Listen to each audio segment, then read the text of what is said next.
இந்த தேர்தலை பொறுத்த வரைக்கும் திமுக என்ற தீய சக்தியை தமிழகத்திலிருந்து அகற்றப்பட வேண்டும். இன்றைக்கு திராவிட முன்னேற்ற கழகம் ஆட்சிக்கு வந்து 5 ஆண்டு காலம் ஆகுது. இந்த 5 ஆண்டு காலத்தில் மக்கள் பட்டது துன்பம் தான், வேதனை தான். எங்க பார்த்தாலும் சட்ட ஒழுங்கு சீர்கெட்டு கிடக்குது. இன்றைக்கு இது மாநகரம். மாநகரத்தில் சிறுமிகளுக்கு பாதுகாப்பு இல்லை, பெண்களுக்கு பாதுகாப்பு இல்லை, வயது முதிர்ந்த பெண்களுக்கு கூட பாதுகாப்பு இல்லை. இப்படி மாநகர பகுதியிலே வாழுகின்ற மக்கள் இன்றைக்கு ஒரு பயத்தோடு வாழ்கின்ற சூழ்நிலை இந்த ஆட்சியில் பார்க்கப்படுகிறது. அதிமுக ஆட்சி இருக்கின்ற சட்டத்தின் ஆட்சி நடைபெற்றது. பாதுகாப்பாக மக்கள் வாழ்ந்தார்கள். எங்கே தவறு நடந்தாலும் உடனடியாக அதை தடுத்து நிறுத்தி சட்ட நீதியாக அவர்கள் மீது நடவடிக்கை எடுக்கின்ற அரசாக அதிமுக அரசாங்கம் இருந்தது. தள்ளிப்படி சிந்திச்சு பாருங்க. 2021 2026 வரை இந்த மாநகர மக்களுக்கு என்ன திட்டத்தை கொண்டு வந்தாங்க, என்ன நன்மை செஞ்சாங்க? இது மழை பெஞ்சா இந்த வேளச்சேரி பகுதி பூரா தண்ணியில முழுகி கிடக்கு. சாலையில் என்ன சொன்னாரு? ஆட்சிக்கு வந்த உடனே நம்முடைய சென்னை மாநகரத்தில் குறிப்பா வேளச்சேரி பகுதி எங்கேயுமே தண்ணி தேங்காம நடவடிக்கை எடுக்கிறார். ஒரு பெண்மணி சொன்னாங்க, ஸ்டாலின் தான் வந்தாரு, நீச்சல் அடிக்க விட்டாரு. நாம சொல்லல, இயற்கையா அந்த பெண்மணி உள்ளத்திலிருந்து வந்த வார்த்தை. அப்படித்தான் சென்னை மாநகராட்சி வேளச்சேரி இருக்குது. இப்படிப்பட்ட ஆட்சி தொடர வேண்டுமா? இன்றைக்கு பெரும்பாலும் இங்கே இருக்கின்ற மக்கள் தொழில் செய்துதான் பிழைக்கக்கூடியவர்கள்.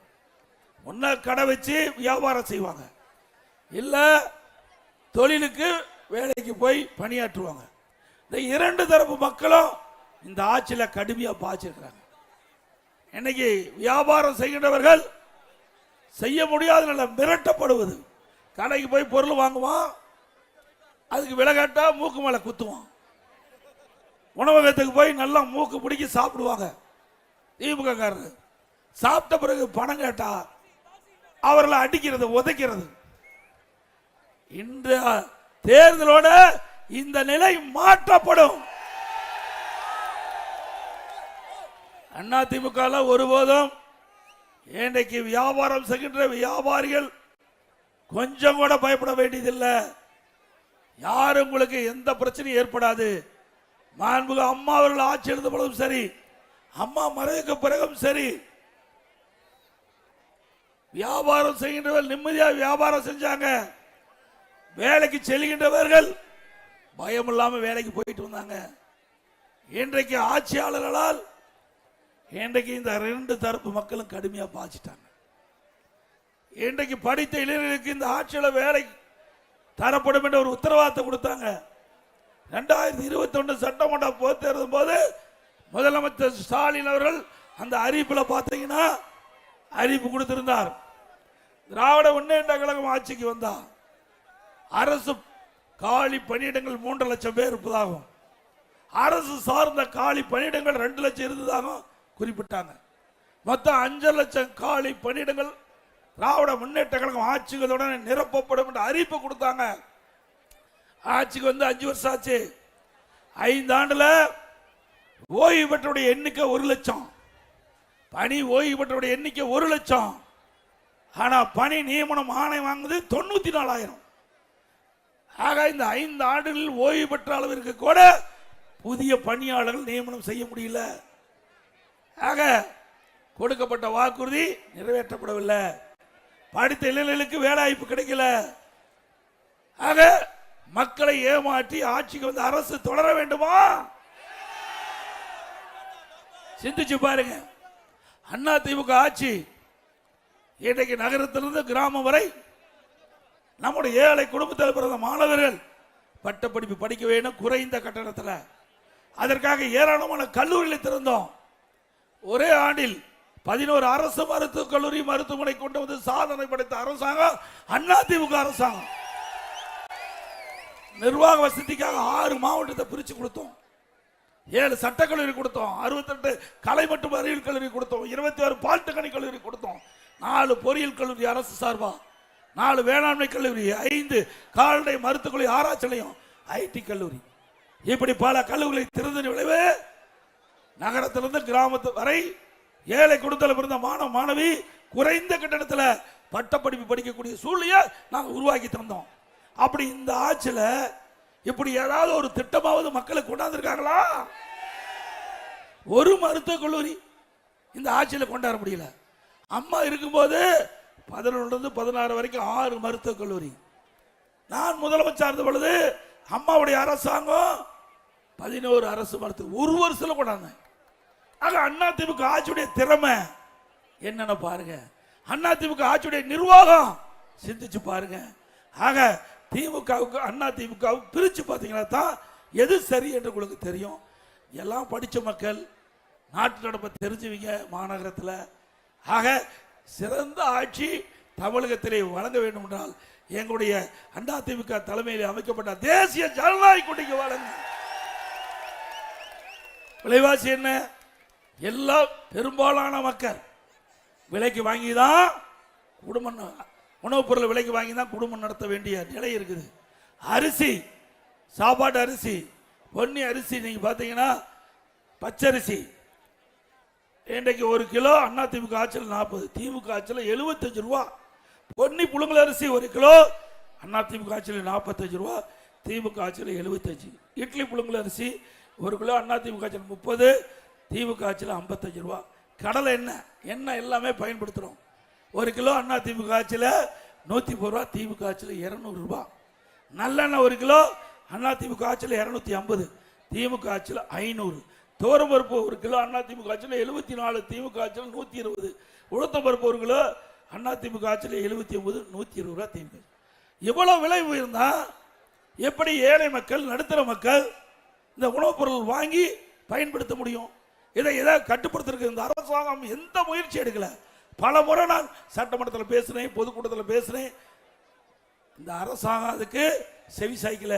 இதே அனைத்து இந்திய அண்ணா திராவிட முன்னேற்ற கழக அரசு இருக்கின்ற பொழுது, இப்படி அத்தியாவசிய உணவுப் பொருட்கள் விலை ஏறுகின்ற பொழுது அதை கட்டுப்படுத்துறது கட்டுப்பாட்டு நிதியம் என்று 100 கோடி தனியாக நான் ஒதுக்கி வச்சிருந்தேன். அதை கூட்டுறவுத்துறையின் மூலமாக எந்த உணவுப் பொருள் விலை ஏறுதோ அந்த உணவுப் பொருள் எந்த மாநிலத்தில் விலை குறைவாக இருக்கின்றதோ அங்க போய் கூட்டுறவுத்துறையின் மூலமாக அதை கொள்முதல் செஞ்சு தமிழ்நாட்டுக்கு கொண்டு வந்து அதை விற்பனை செய்து விலை ஏற்றத்தை தடுத்த அரசாங்கம் அண்ணா திமுக அரசாங்கம். ஆக நான் கிராமத்தில் பிறந்து வளர்ந்தவன், மக்களோடு மக்களாக வாழ்ந்தவன். ஏழையுடைய கஷ்டம், மக்களுடைய கஷ்டம் அனுபவ ரீதியாக தெரிந்தவன். ஆகவேதான் இந்த மக்களுக்கு என்ன உதவி செய்ய வேண்டும், எப்படி செஞ்சா அவர்களுக்கு நேரடியாக போய் கிடைக்கும் என்று திட்டமிட்டு செயல்பட்ட காரணத்தினால தான் அண்ணா திமுக ஆட்சி பொற்கால ஆட்சி என்று மக்களால் பாராட்டப்படும். சிந்திச்சு பாருங்க. அரசாங்கத்தில் விலை ஏற்றத்தை பற்றி கவலைப்படல, நாட்டு மக்களை பற்றி கவலைப்படல. எப்பொழுது பார்த்தாலும் திரு ஸ்டாலின் தன்னுடைய குடும்பத்தை பற்றி கவலைப்படுகின்ற முதலமைச்சர் இன்றைய முதலமைச்சர் ஸ்டாலின். ஆனா தமிழகத்தில் சட்ட ஒழுங்கு அடியோடு சீர்கட்டு விட்டது. எங்கே பார்த்தாலும் போதைப் பொருள் விற்பனை. இன்னைக்கு கிராமத்திலிருந்து நகர வரை சந்து பொந்து வீதி அனைத்து இடத்திலையும் இந்த கஞ்சா விற்பனை அமோகமா விற்கிது. இதை கட்டுப்படுத்துறதுக்கு இந்த அரசாங்கத்தால் முடியல. ஏன்னா பெரும்பாலும் இந்த கஞ்சா விற்பனைக்கு துணை நிற்பது திமுக கட்சியை சேர்ந்த நிர்வாகிகள் என்று பரவலா பேசப்படுது. அதனாலதான் கஞ்சாவை கட்டுப்படுத்த முடியல. ஒரு டிஜிபி இருந்தார், அவர் நான் குறிப்பிட்டதை நிறைவேற்றணும்னு நினைச்சு அவர் அறிவிப்புட்டார். இந்த கஞ்சா தமிழகத்தில் விற்பனை தடுப்பதற்கு 2.0 போட்டார், 3.0 போட்டார், 4.0 போட்டார். கடைசியில் ஓ போட்டு ரிட்டையர் ஆயிட்டார். ஏன்னா எல்லாம் திமுக காரன் துணை இருக்கும்போது எப்படி போய் இந்த கஞ்சா விற்பனை தடுக்க முடியும்? ஆக இந்த ஆட்சி இருக்கின்ற வரை கஞ்சாவை தடுக்க முடியாது விற்பனையை. அண்ணா திமுக ஆட்சி மறந்த உடனே 3 மாதத்தில் தமிழகத்தில் கஞ்சா என்ற போதைப் பொருள் முழுவதுமாக அறவாக ஒழிக்கப்படும். சட்டத்தின் ஆட்சி நடத்தும். அதிமுக ஆட்சியில் அப்படித்தான் நடந்தது. அதனாலதான் போதைப் பொருள் இல்லாத ஒரு மாநிலமா நான் பார்க்க முடிஞ்சது. இன்றைக்கு தமிழகத்தில் போதைப் பொருள் நிறைந்த மாநிலமா இருக்கிற காரணத்தினால நாம் பெற்ற செல்வம் குழந்தைகள் பள்ளிக்கு அனுப்புறோம், கல்லூரிக்கு அனுப்புறோம். அங்க போய் இந்த போதைக்கு அடிமையாகி சீரழியக்கூடிய காட்சி இந்த ஆட்சியிலே பார்க்கப்படுகிறது.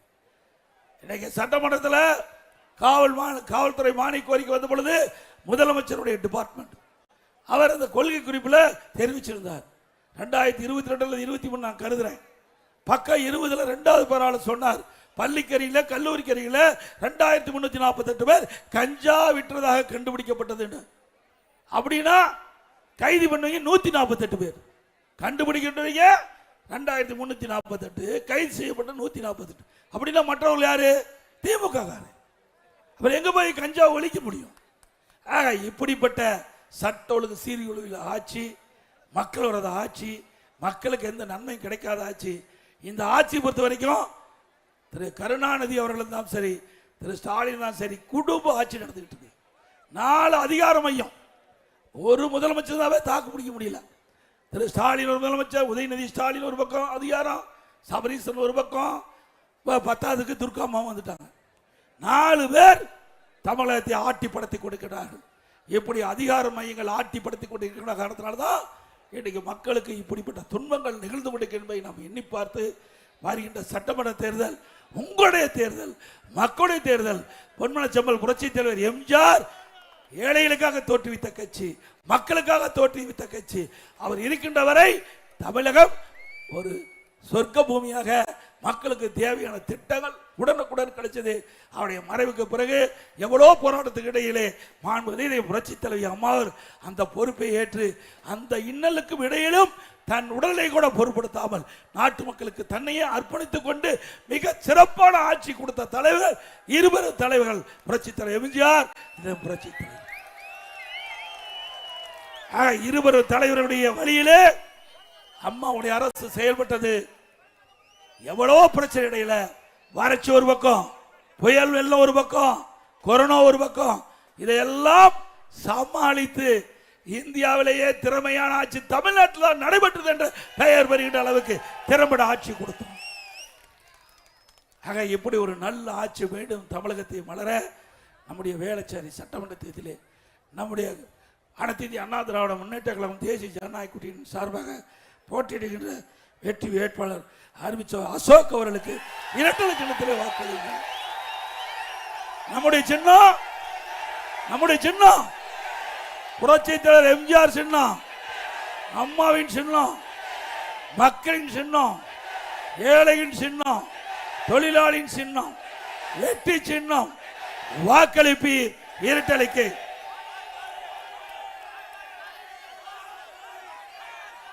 அதிமுக ஆட்சிக்கு வந்த உடனே பல அறிவிப்புகள் அறிவிச்சிருக்கிறோம். 297 அறிவிப்புகள், முத்தான அறிவிப்புகளை அதிமுக சார்பா வெளியிட்டிருக்கிறோம். அதிமுக ஆட்சிக்கு வந்த உடனே இந்த அறிவிப்புகள் அனைத்தும் நிறைவேற்றப்படும் என்ற செய்தி இந்த நேரத்தில் சொல்லி, இன்றைக்கு விலைவாசி இருந்துட்டு, இன்றைக்கு கரண்ட் பில்லு, கரண்ட் தொட்டா தான் ஷாக் அடிக்கும், கரண்ட் பில்லை கேட்டாவே ஷாக் அடிக்கும். மின் கட்டணம் 67% உயர்வு. இன்றைக்கு நகராட்சி மாநகராட்சியில் வீட்டு வரி 100% உயர்த்தாச்சு. ஆண்டுக்கு 6% உயர்த்தி 2 வருஷத்துல 12% உயர்த்தாங்க. அதிமுக ஆட்சி விட திமுக ஆட்சி வந்த பிறகு 112% வரி உயர்வு வீட்டுக்கு, கடைக்கு 150% வரி உயர்வு, ஆண்டுக்கு 6% உயர்த்திட்டாங்க. குடிநீர் வரி உயர்வு, குப்பைக்கு வரி, இப்படி மக்கள் மீது வாட்டி விதைக்கின்ற அரசு திமுக அரசு. ஒரு பக்கம் உணவுப்பொருள் விலை உயர்வு, மறுபக்கம் வரி உயர்வு. இதனால் மக்கள் படு துன்பத்துக்கு ஆளானாங்க. அதிலிருந்து அவர்களை மீட்டெடுப்பதற்காக அதிமுக அரசு வந்த உடனே எல்லா குடும்ப அட்டைக்கும் அவருடைய குடும்ப தலைவின் பேரிலே நேரடியாக வங்கியிலே 10,000 ரூபாய் சிறப்பு தொகை வாங்கப்படும். சிறப்பு உதவி தொகை அவர் வங்கி கணக்கிலே செலுத்தப்படும். அதே போல ஒவ்வொரு மாதமும் அதிமுக ஆட்சி பண்ண உடனே குடும்ப தலைவரின் பேரில் வங்கியில் 2,000 ரூபாய் செலுத்தப்படும்.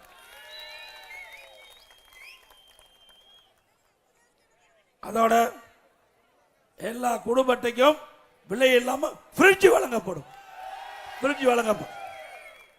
வேலைக்கு செல்லும் மகளிர் குறிப்பிட்ட நேரத்துக்கு வேலைக்கு போகணும், பணி முடிஞ்சு வீடு திரும்ப போகணும். அந்த பெண்களுக்கு அம்மா இருசக்கர வாங்கணும், 5 லட்சம் பேருக்கு கொடுக்கப்படும். ஒவ்வொரு அம்மா இருசக்கர வாகனத்துக்கு 25,000 மானியம் வழங்கப்படும்.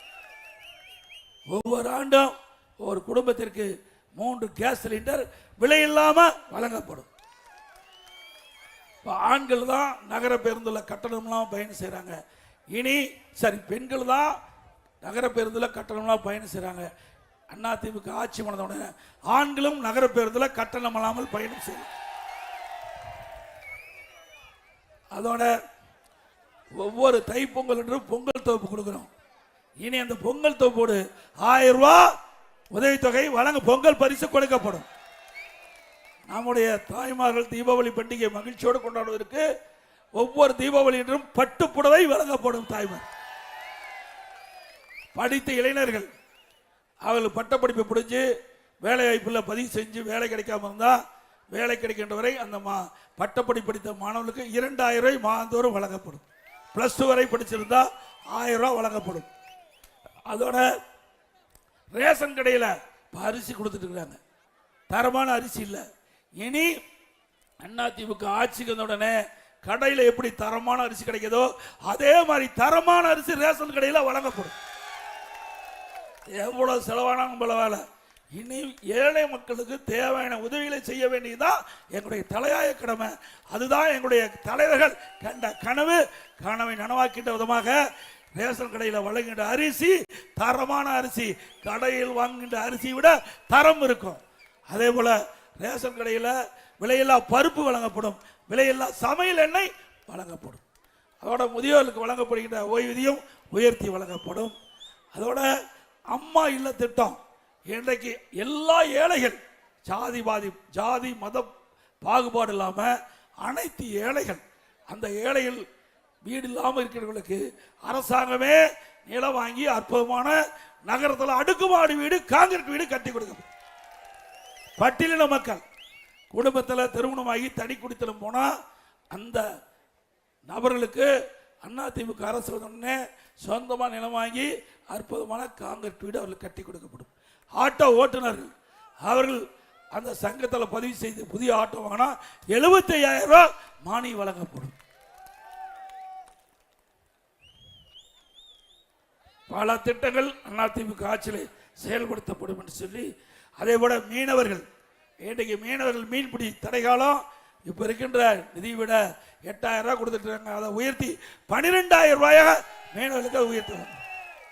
மீனவர்கள் கடல்ல போய் மீன் பிடிக்கின்ற பொழுது ஏதாவது உயிரிழக்க நேரிட்டா அந்த குடும்பத்துக்கு அவர்களுக்கு 25 லட்சம் ரூபாய் நிவாரணமாக அளிக்கப்படும்.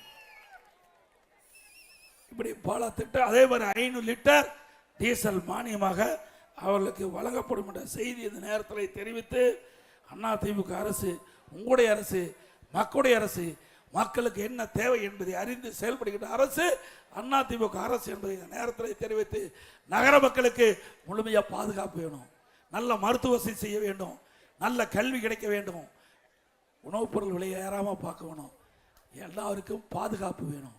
அப்படி திறமையான அரசாங்கம் அதிமுக தான் கொடுக்க முடியும். ஆகவே தீய சக்தி திமுக மக்களோட ஆட்சியை அகற்றப்பட நம்முடைய வெற்றி வேட்பாளர் 2 லட்சத்திலே வாக்களிங்க.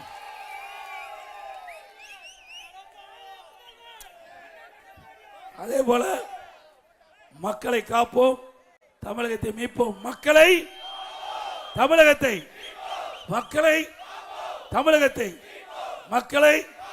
தமிழகத்தை ஸ்டாலின் மாடல் அரசு, ஃபெயிலியர் மாடல் அரசு. Bye bye Stalin. நன்றி, வணக்கம்.